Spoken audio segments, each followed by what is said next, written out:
Olá, que a paz e a graça do nosso Senhor Jesus Cristo esteja com todos vocês no dia de hoje. Me chamo Franciele e hoje eu quero compartilhar com vocês um pouco do texto de Mateus 25, do versículo 1 até o versículo 13, a parábola das 10 virgens. Passo a fazer a leitura do texto. O texto diz assim: O reino dos céus será, pois, semelhante a de 10 virgens que pegaram suas candeias e saíram para encontrar-se com o noivo. 5 delas eram insensatas e 5 eram prudentes. As insensatas pegaram suas candeias, mas não levaram óleo. As prudentes, porém, levaram óleo em vasilhas, junto com suas candeias. O noivo demorou a chegar e todas ficaram com sono e adormeceram.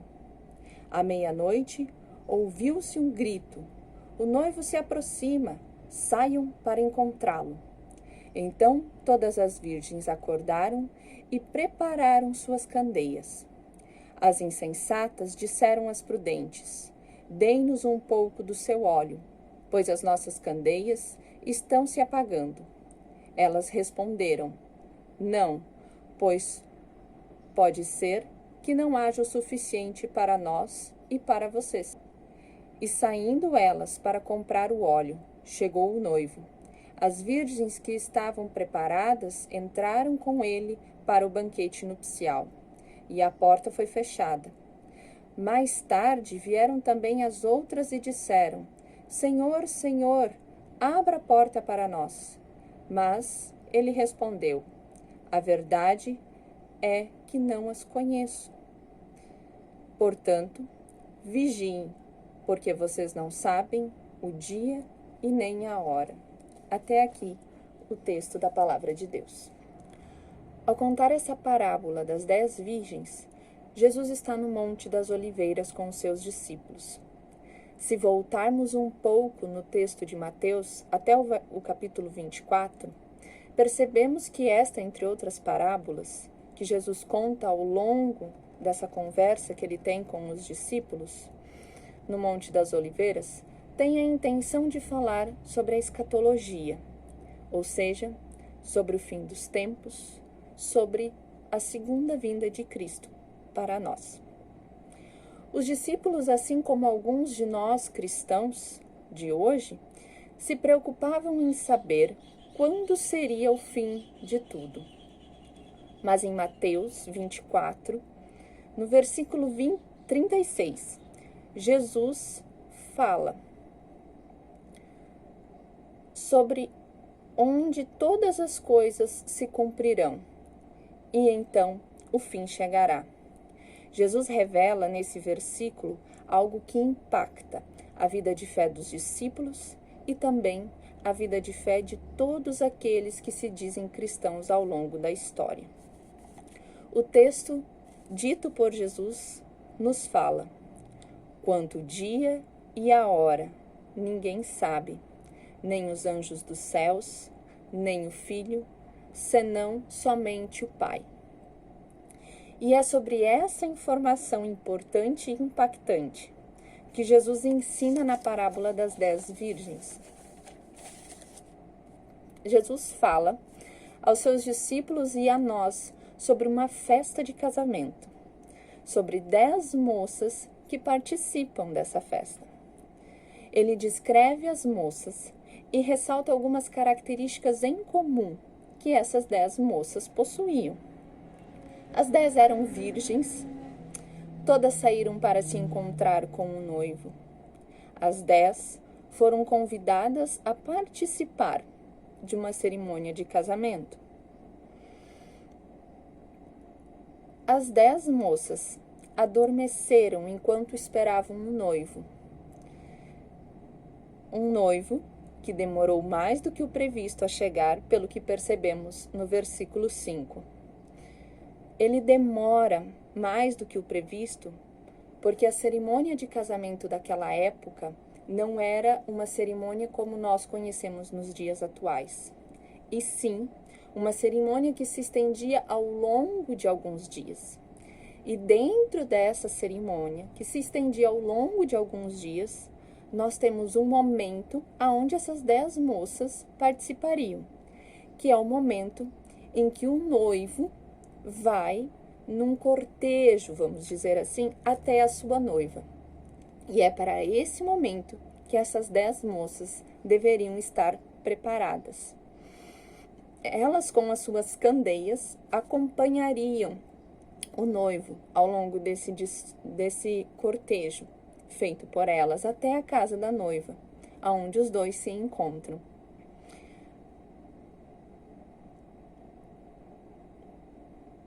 Mas Jesus, além de ressaltar essas características incomuns que as 10 virgens possuíam, ele também ressalta uma característica que diferencia 5 virgens das outras 5 virgens. E essa característica é: 5 das virgens eram prudentes e se prepararam para aquela ocasião. Outras 5 virgens eram insensatas. Jesus conta que depois de algum tempo, à meia-noite, nos diz o texto, o noivo chega para o cortejo. Então todas as virgens acordam e preparam suas candeias. As insensatas disseram às prudentes: "Dei-nos um pouco do óleo de vocês." As prudentes disseram: "Não, pois não sabemos se será o suficiente para vocês e para nós." "Vão comprar óleo para vocês," disseram elas. E as mesmas, saindo dali, foram em busca do óleo. Esse trecho onde a prudência e a imprudência dessas moças são ressaltados como algo que diferencia metade do grupo da outra metade do grupo, me faz refletir sobre como isso influencia no desfecho da história dessas moças. E me faz pensar se assim também não é com nós. Como assim? Deixa eu explicar. Isso me fez pensar se nós também não fazemos parte de um grupo maior que se denomina cristãos, assim como as 10 virgens faziam todas partes de um grupo maior. Nós fazemos parte de um grupo maior, denominados cristãos, que ao longo da nossa vida nós temos características incomuns. Nós passamos por alguns ritos religiosos, nós frequentamos cerimônias, cultos que são realizados em nome do nosso Deus, o qual nós dissemos para as outras pessoas publicamente que somos fiéis, que somos seguidores de Jesus Cristo. Mas o que eu quero dizer com essa reflexão é se, assim como com as 10 virgens, também com nós não acontece uma divisão dentro desse grande grupo. Será que com nós também não há uma característica em particular que nos divide em 2 grupos ao longo da história e que define o desfecho da nossa história dali para frente, assim como definiu o desfecho da história dessas virgens? Será que dentro desse grupo maior, com várias características em comuns que nós podemos citar, não há uma característica que é decisiva, que é a característica de sermos cristãos verdadeiros, de reconhecermos Jesus como nosso Senhor e Salvador de verdade, de ter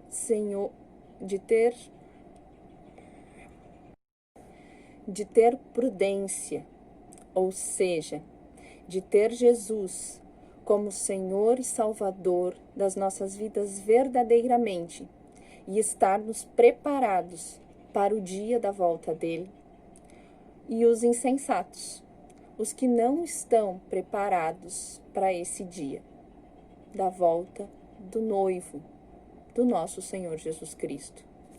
Jesus continua a história das 10 virgens, revelando que as moças prudentes entraram para o banquete. E depois de algum tempo da chegada do noivo, as imprudentes chegam e batem à porta, dizendo: Senhor, Senhor, abra a porta para nós. Clamor esse nos lembra o texto de Mateus 7, versículo 21, aonde Jesus Cristo, referindo-se aos falsos profetas, afirma que nem todo aquele que clama Senhor, Senhor entrará no reino dos céus, mas apenas entrarão aqueles que fazem a vontade de Deus que está no céu. Mas a estas 5 moças, o noivo responde o clamor delas, dizendo: a verdade é que não as conheço. Mais uma vez, encontramos uma semelhança com o texto de Mateus 7.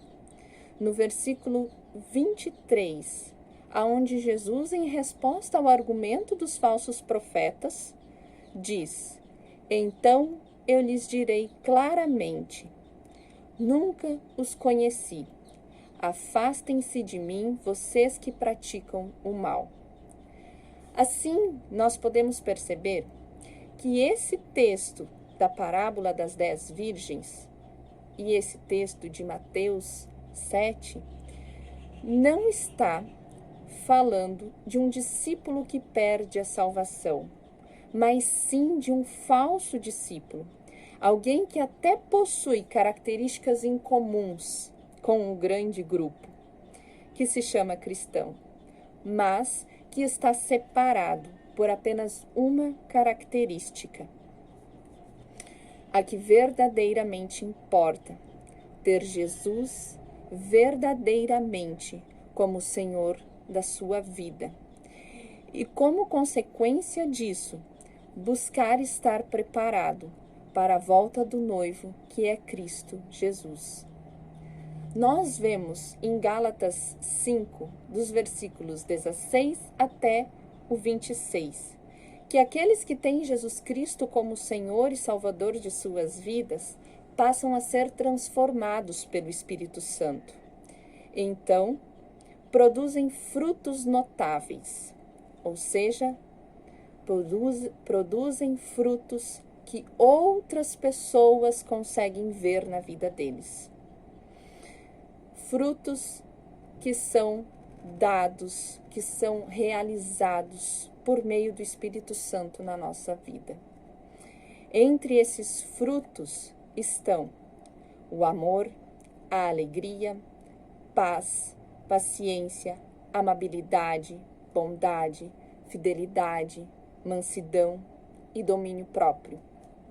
Mas aqueles que até dizem que são cristãos, que até fazem parte do grande grupo, mas que ainda são insensatos, que são dominados pelo pecado, dominados pela carne, esses produzem obras que são completamente diferentes dos frutos produzidos pelo Espírito.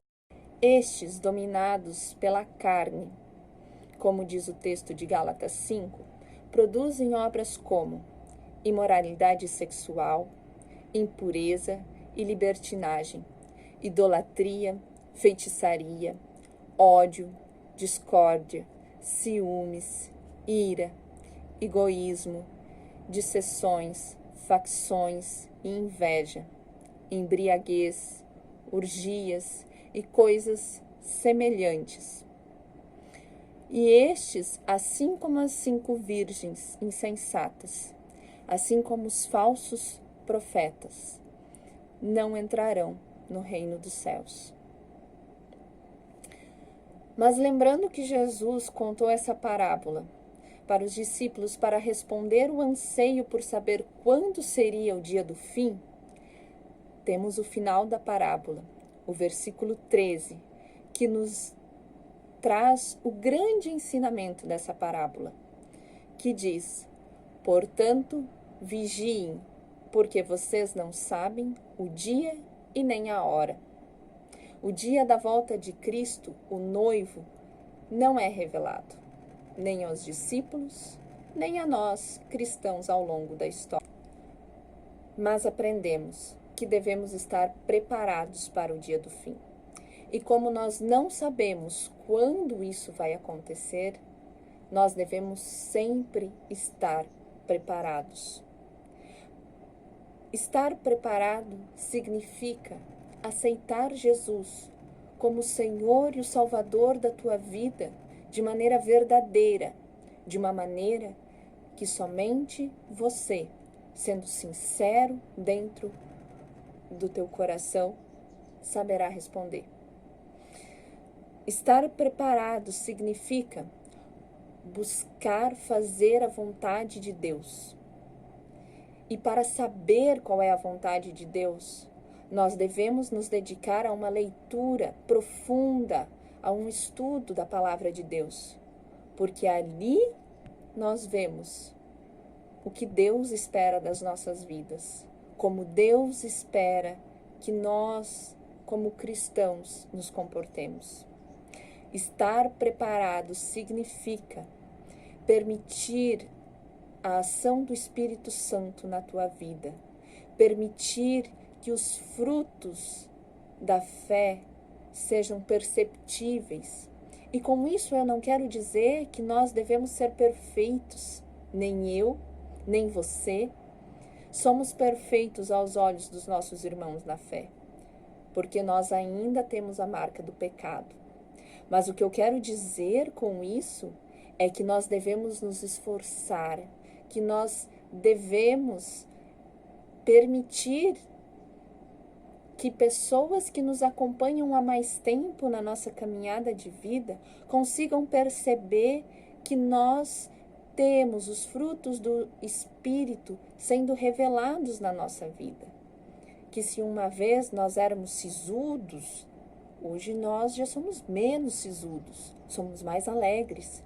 Se uma vez nós causávamos muita discórdia, que hoje nós nos policiamos para que a nossa língua não cause esse tipo de coisa.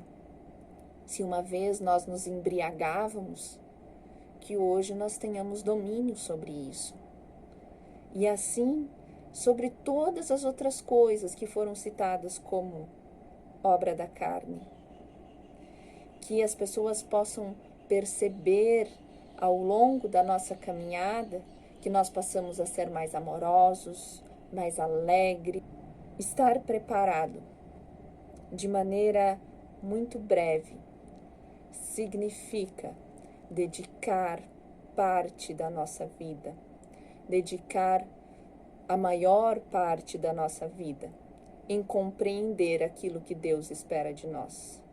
Estar preparado significa estar com Jesus, para que o dia que o noivo voltar, nós sejamos as 5 virgens prudentes, e não as 5 virgens insensatas, que chegam depois do tempo e batem a porta e gritam: Senhor, Senhor, abra a porta para nós. O meu desejo é que nós possamos acalmar o nosso coração e refletir sobre essa palavra. E de maneira muito sincera, o meu desejo é que nós possamos dizer para nós mesmos: nós somos as 5 virgens prudentes. E caso você não possa dizer isso para você nesse momento, esse é o momento. Se coloque perante Jesus. Peça para que o Espírito haja na tua vida. Peça para que Jesus entre na tua vida verdadeiramente e comece a transformação da obra dele na tua vida. Reconheça Cristo como teu Senhor e Salvador, verdadeiramente.